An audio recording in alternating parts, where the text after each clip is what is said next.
Hi! இன்னைக்கு நம்ம சூப்பரான முருங்கக்கீரை சூப்பு தான் பார்க்க போறோம். ஆட்டுக்கால் சூப்பையே தோற்கடிக்கிற அளவுக்கு இருக்க போகுது. அது எப்படி செய்யலான்னு பார்த்தீங்கன்னா, இந்த மாரி தண்டு பகுதியோட நம்ம கிள்ளி எடுத்து வச்சுக்கலாம். கன்சீவா இருக்கும்போது நமக்கு ஹீமோகுளோபின் லெவல் கம்மியா இருக்கும் இல்லையா?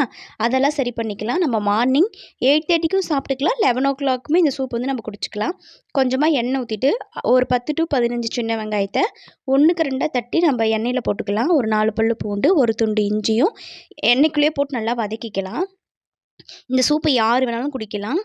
போட்டு நல்லா வதக்கிட்டு கொஞ்சமா மஞ்சத்தூள் போட்டுக்கலாம். மஞ்சத்தூள் ஒரு 1/4 டேபிள் ஸ்பூன் அளவுக்கு சீரகத்த போட்டு நல்லா வதக்கி எடுத்துட்டு, இப்போ நம்ம முருங்கைக்கீரைய கழுவி வச்சு அதையும் நம்ம போட்டுக்கலாம். ஒரே ஒரு சின்ன சைஸில் தக்காளியும் பொடி பொடியாக நறுக்கி போட்டுக்கலாம். தேவையான அளவுக்கு உப்பு, ஒரு 300 டூ 350 எம்எல்க்கு நம்ம தண்ணி ஊற்றி நல்லா கொதிக்க வச்சுக்கலாம். இந்த ஸ்டேஜில் நம்ம பெப்பர் வந்து ஆட் பண்ணிக்கலாம். முருங்கீரை சூப்பு நம்ம சூடாக குடிக்க வேணாம், மிதமான சூட்டில் குடிக்கலாம். பிடிச்சிருந்தா சப்ஸ்கிரைப் பண்ணுங்கள். தேங்க்யூ.